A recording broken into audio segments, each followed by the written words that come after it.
en commun. Sud Radio refait sa déco avec Maison Créative.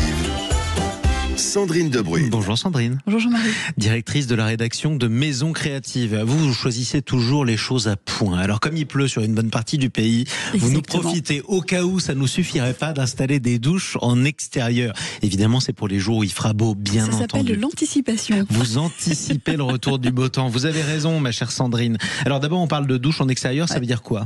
Alors, les siestes un peu trop longues, vous savez, et puis ce petit moment délicieux, en fait, où vous rentrez chez vous, alors transpirant comme une tomate, peut-être qui aurait fait son jogging, avec une seule envie, c'est une douche. Alors oui, pourquoi pas une douche en extérieur, et oui, aussi dans le jardin, et voire même peut-être sur votre balcon, si vous êtes un petit peu plus audacieux. Alors ce matin, il est question de ce petit jet d'eau frais, en fait, se rincer après la piscine, se dessaler en revenant de la plage, tout simplement survivre à une canicule qui va revenir, et sans finir évidemment complètement fondu dans le canapé.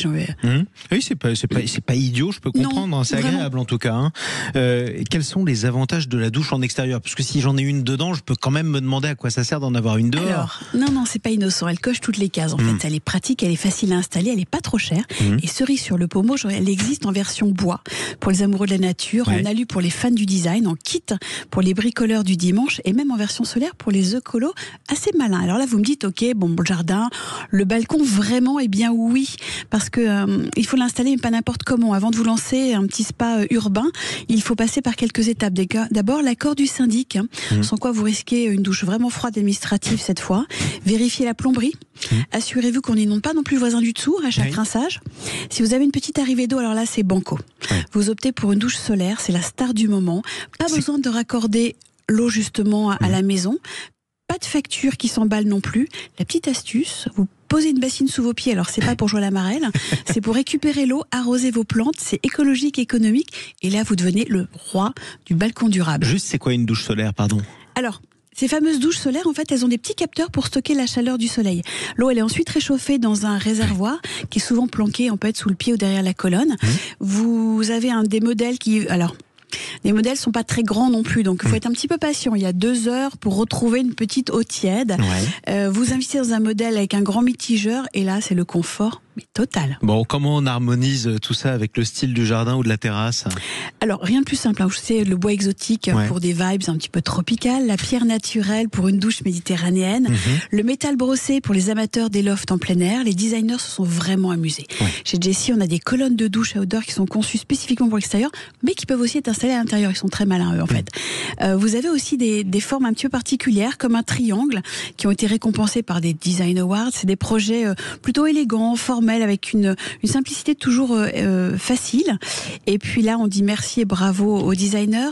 Il y a David B aussi, par exemple, qui lui se dit non, moi, un décor, ça suffit, j'ai besoin d'une douche très légère, très soft, mais elle va être très colorée. Elle est soit toute orange, toute violette, toute verte, toute rose.